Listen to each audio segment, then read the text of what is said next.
We've got a real problem with math education right now. Basically, no one's very happy. Those learning it think it's disconnected, uninteresting, and hard. Those trying to employ them think they don't know enough. Governments realize that it's a big deal for our economies, but don't know how to fix it. And teachers are also frustrated. Yet math is more important to the world than any point in human history. So at one end, we've got falling interest in education in math, and at the other end, we've got a more mathematical world, a more quantitative world than we ever have had. So what's the problem? Why has this chasm opened up, and what can we do to fix it? Well, actually, I think the answer is staring us right in the face. Use computers. I believe that correctly using computers is the silver bullet for making math education work. So to explain that, let me first talk a bit about what math looks like in the real world and what it looks like in education. See, in the real world, math isn't necessarily done by mathematicians. It's done by geologists, engineers, biologists, all sorts of different people, modeling and simulation. It's actually very popular. But in education, it looks very different. Dumbed-down problems, lots of calculating, mostly by hand. Lots of things that seem simple and not difficult, like in the real world, except if you're learning it. And another thing about math. Math sometimes looks like math, like in this example here. And sometimes it doesn't, like, am I drunk? And then you get an answer that's quantitative in the modern world. You wouldn't have expected that a few years back. But now you can find out all about, unfortunately my weight is a little higher than that, but all about what happens. So let's zoom out a bit and ask, why are we teaching people math? What's the point of teaching people math? And in particular, why are we teaching them math? And in general, why is it such an important part of education as a sort of compulsory subject? Well, I think there are about 3 reasons. Technical jobs, so critical to the development of our economies. What I call everyday living. You know, to function in the world today, you've got to be pretty quantitative, much more so than a few years ago. You know, figuring out your mortgages, being skeptical of government statistics, those kinds of things. And thirdly, what I would call, you know, something like logical mind training, logical thinking. Over the years, we've put so much in society into being able to process and think logically. It's part of human society. It's very important to learn that. Math is a great way to do that. So let's ask another question. What is math? What do we mean when we say we're doing math or educating people to do math? Well, I think it's about 4 steps, roughly speaking. Starting with posing the right question. What is it that we want to ask? What is it we're trying to find out here? And this is the thing most screwed up in the outside world, beyond virtually any other part of doing math. People ask the wrong question, and surprisingly enough, they get the wrong answer for that reason, if not for others. So the next thing is take that problem and turn it from a real-world problem into a sort of math problem. That's stage 2. Once you've done that, then there's the computation step. Turn it from that into some answer in a mathematical form. And of course, math's very powerful at doing that. And then finally, turn it back to the real world. Did it answer the question? And also verify it, crucial step. Now, here's the crazy thing right now. In math education, we're spending about perhaps 80% of the time teaching people to do step 3 by hand. Yet that's the one step computers can do better than any human after years of practice. Instead, we ought to be using computers to do step 3, and using the students to spend much more effort on learning how to do steps 1, 2, and 4, conceptualizing problems, applying them, getting the teacher to run them through how to do that. See, crucial point here, math is not equal to calculating. Math is a much broader subject than calculating. Now, it's understandable that this has all got intertwined. Over hundreds of years, there was only one way to do calculating. That was by hand. But in the last few decades, that has totally changed. We've had the biggest transformation of any ancient subject that I can ever imagine with computers. Calculating was typically the limiting step, and now often it isn't. So I think of it in terms of the fact that math has been liberated from calculating. But that math liberation didn't get into education yet. See, I think of calculating in a sense as the machinery of math. It's the chore. It's the thing you'd like to avoid if you can, like to get a machine to do. It's a means to an end, not an end in itself. And automation allows us to have that machinery. Computers allow us to do that. And this is not a small problem by any means. I estimated that just today, across the world, we spent about 106 average world lifetimes teaching people how to calculate by hand. That's an amazing amount of human endeavor. So we better be damn sure, and by the way, they didn't even have fun doing it, most of them. So we better be damn sure that we know why we're doing that, and it has a real purpose. I think we should be assuming computers for doing the calculating and only doing hand calculations where it really makes sense to teach people that. And I think there are some cases. For example, mental arithmetic. I still do a lot of that, mainly for estimating. People say, is such and such true? And I think, not sure. I'll think about it roughly. It's still quicker to do that, more practical. So I think practicality is one case where it's worth teaching people by hand.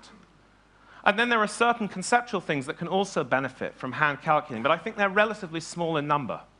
One thing I often ask about is ancient Greek and how this relates.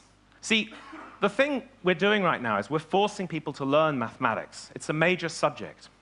I'm not for 1 minute suggesting that if people are interested in hand calculating or in following their own interests in any subject, however bizarre, they should do that. That's absolutely the right thing for people to follow their self-interest. I was somewhat interested in ancient Greek, but I don't think that we should force the entire population to learn a subject like ancient Greek. I don't think it's warranted. So I have this distinction between what we're making people do and the subject that's sort of mainstream and the subject that, in a sense, people might follow with their own interest and perhaps even be spiked into doing that. So what are the issues people bring up with this? Well, one of them is they say, you need to get the basics first. You shouldn't use the machine until you get the basics of the subject. So my usual question is, what do you mean by basics? Basics of what? Are the basics of driving a car learning how to service it, or design it for that matter? Are the basics of writing learning how to sharpen a quill? I don't think so. I think you need to separate the basics of what you're trying to do from how it gets done and the machinery of how it gets done. And automation allows you to make that separation. 100 years ago, it's certainly true that to drive a car, you kind of needed to know a lot about the mechanics of the car and how the ignition timing worked and all sorts of things. But automation in cars allowed that to separate. So driving is now a quite separate subject, so to speak, from engineering of the car or learning how to service it. So automation allows this separation and also allows, in the case of driving, and I believe also in the future case of maths, a democratized way of doing that. It can be spread across a much larger number of people who can really work with that. So there's another thing that comes up with basics. People confuse, in my view, the order of the invention of the tools with the order in which they should use them for teaching.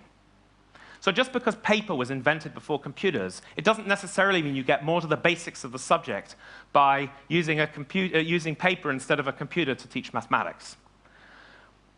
Well, my daughter gave me a rather nice anecdote on this. She enjoys making what she calls paper laptops. So I asked her one day, when I was your age, I didn't make these. Why do you think that was? And after a second or two, carefully reflecting, she said, no paper?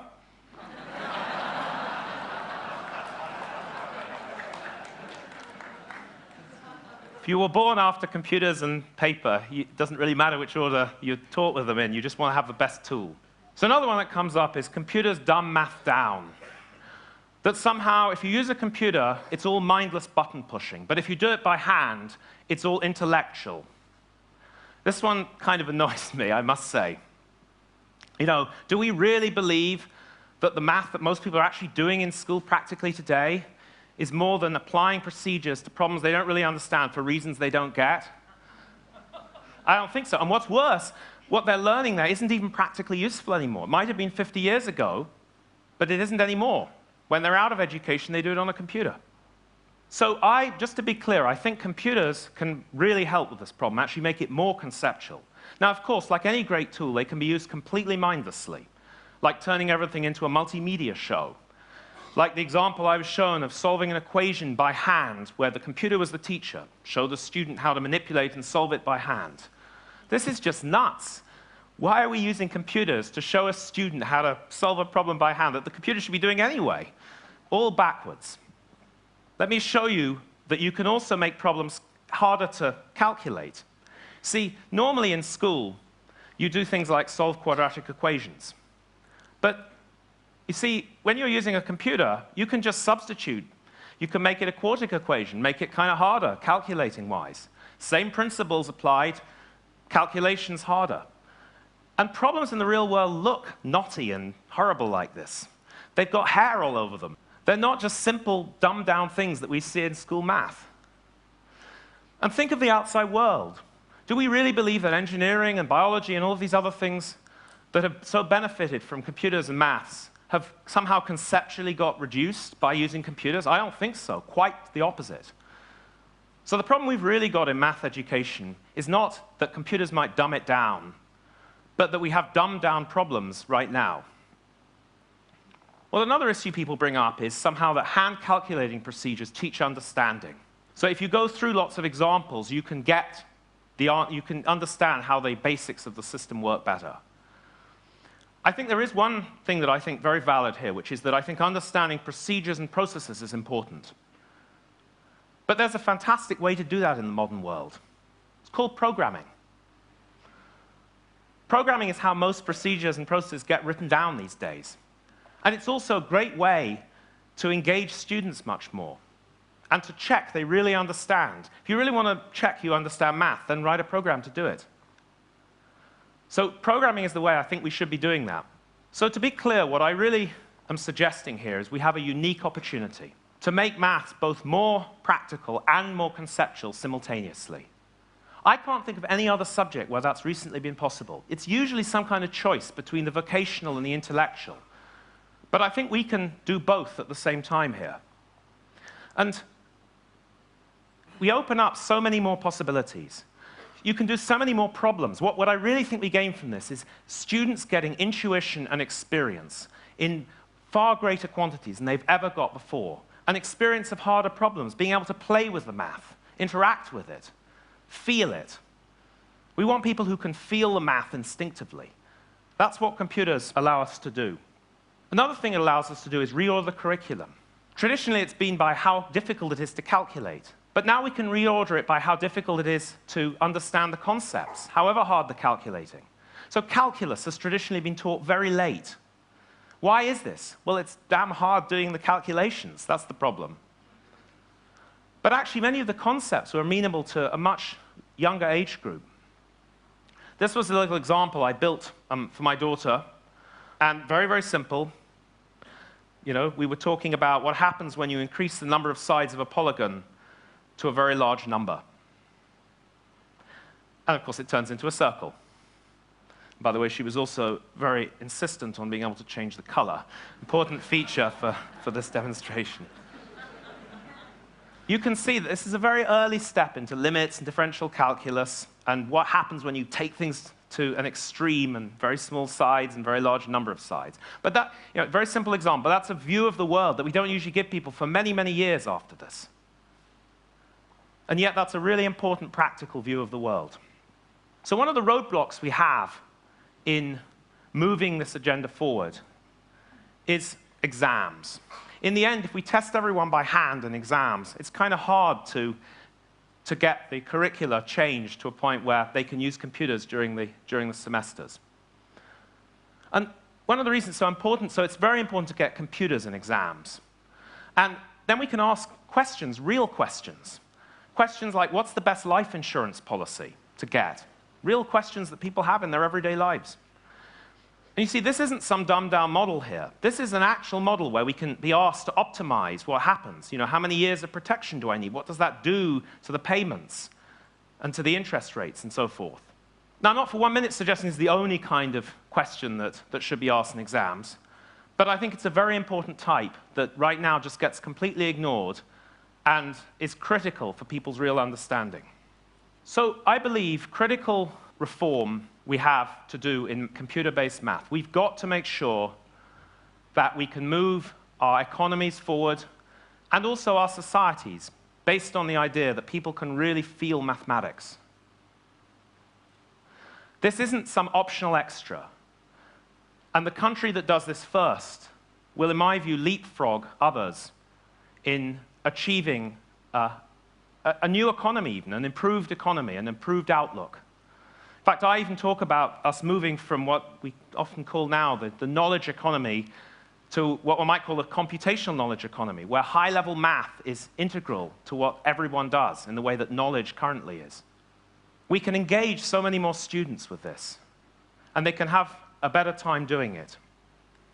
And let's understand, this is not an incremental sort of change. We're trying to cross a chasm here between school math and the real-world math. And you know, if you walk across a chasm, you end up making it worse than if you didn't start at all. Bigger disaster. Now, what I'm suggesting is that we should leap off. We should increase our velocity so it's high, and we should leap off one side and go the other, of course, having calculated our differential equation very carefully. So I want to see a completely renewed, changed math curriculum built from the ground up based on computers being there. Computers that are now ubiquitous, almost. Calculating machines are everywhere and will be completely everywhere in a small number of years.